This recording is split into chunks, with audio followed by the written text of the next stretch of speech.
Good day, beautiful people. How are you? My name is Brett Scudder, President and CEO of the Scudder Intervention Services Foundation, the Suicide Institute, the Suicide Center, and Chairman of New York City Suicide Council. I'm here to talk with you a little bit about the How Are You Wellness Week, New York statewide How Are You Wellness Week from September 10th to September 16th. We're starting on World Suicide Prevention Day, September 10th. We're going to be gathering in our Schenectady Emotional Wellness Crisis Center to really just meet, engage, and just checking on each other and how are you.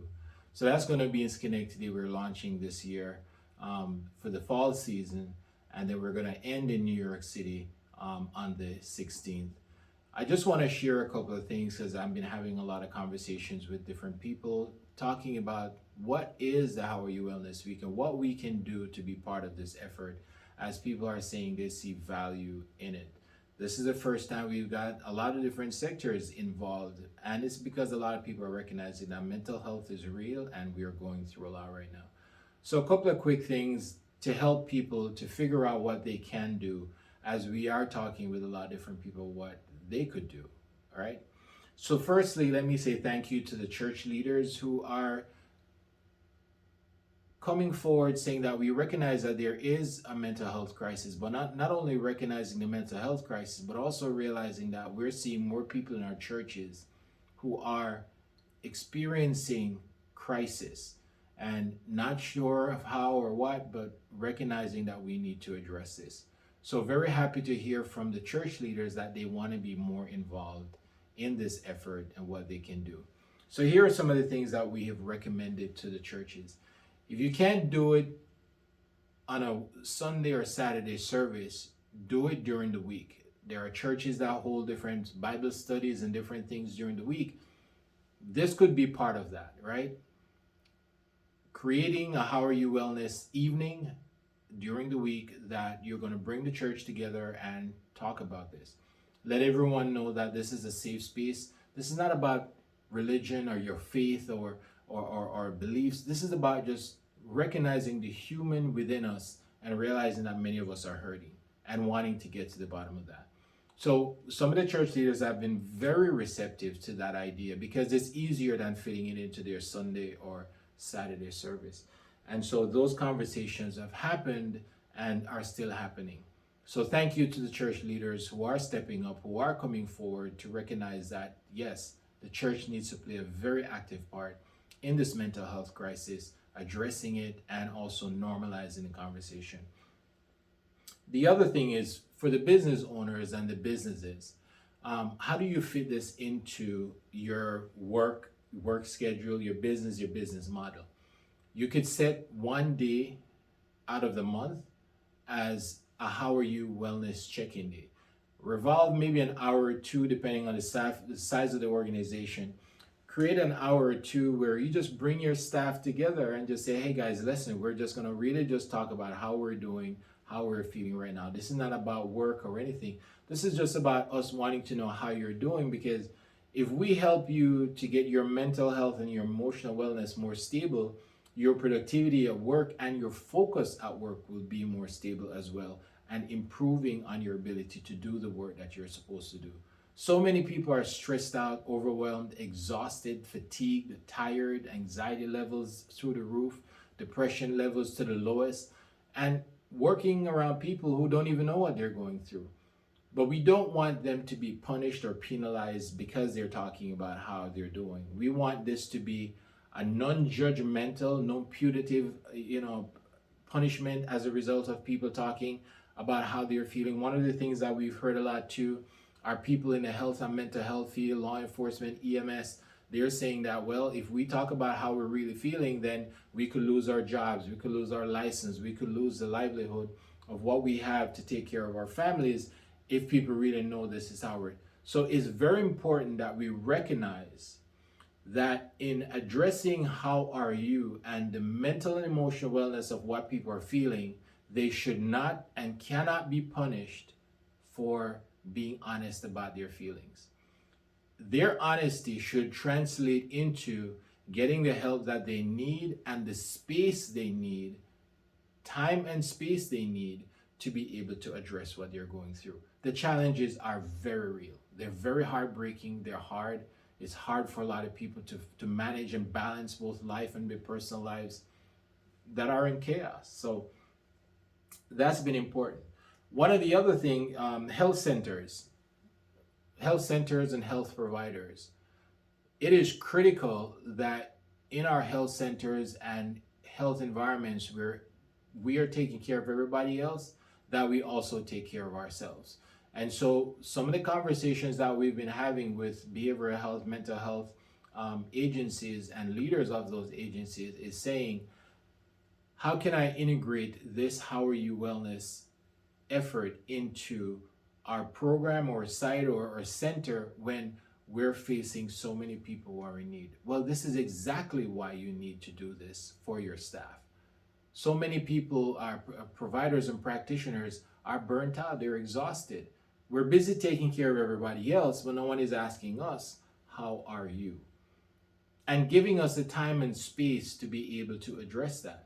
So it's very critical for health centers, health providers, mental and behavioral health providers, and centers, hospitals, community-based centers, whatever they are, to create a How Are You Wellness schedule within your program to make sure that your staff and the people who are serving on the front lines are taken care of, that their emotions and their feelings and their experiences are addressed in a way that makes them feel like they're valued. So that's huge for us to have these type of programs joining the effort to look at the staff and their staff.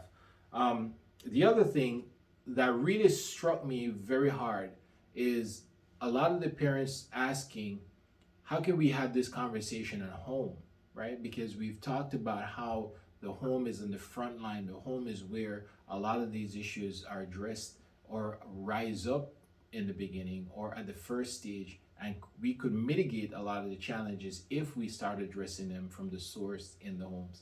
So families have been asking, what can we do? How can we have this conversation at home, right? Because it's hard when you hear your child talk about being depressed, right?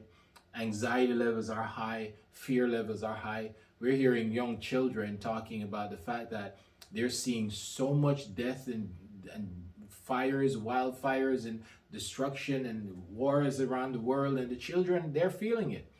But parents don't know how to have the conversation. So parents, listen, have a family meeting and let everyone know that this is our time. Put the technology aside, put the phones aside, focus on being together as a family. No interruptions from technology and all those different things. Reconnect on a human level with each other and say, listen, I want us to talk about how we're doing. How are you doing in school? How are you doing in life? How do you feel about what's going on in the world? How do you feel about what's going on with the climate? How do you feel about what's going on in our city, the towns where we live? How are you feeling about all these different things? Having those conversations in the home and addressing them in the home is so critical, because as we do them and we address them and we become, this becomes a normal part of our home life.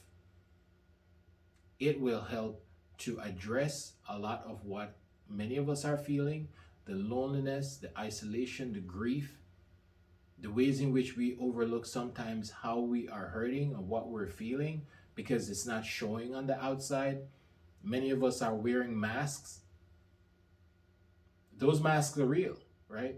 The face behind the mask. Who is behind the mask? How is the person behind the mask feeling? And this is why the How Are You Wellness Week is so critical.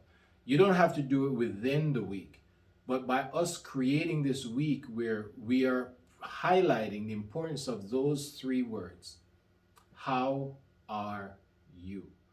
And giving everyone an opportunity to really express how we're feeling, what we're feeling, even if we don't know why we're feeling it, but just being able to express and to share and to talk and to be open and to feel vulnerable.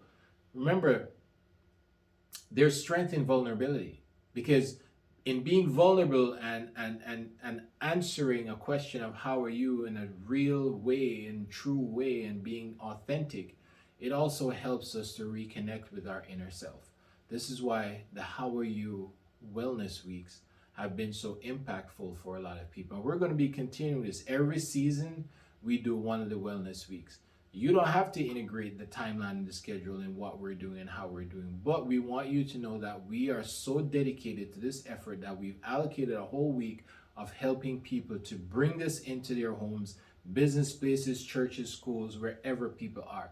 Even if you're in the park, spark a conversation with someone in the park. You know, sometimes people are in the park, they're just looking for a connection. They want to also be connected to the natural environments. But we know that living in the Northeast, we know the winter is coming. We're preparing for God knows what with the winter. So let's check in, right? Let's check in. Let's have a conversation.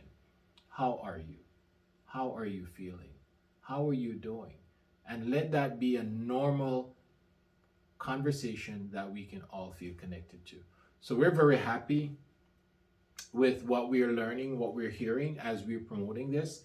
And I really want to say thank you, genuinely thank you from my heart for everyone who is stepping up, for everyone who wants to be a part of this, for everyone who sees the value in this, for everyone who feels like we need to do this and joining that effort. We say thank you. So on September 10th, we're going to be launching in Schenectady at our Emotional Wellness Crisis and Healing Center.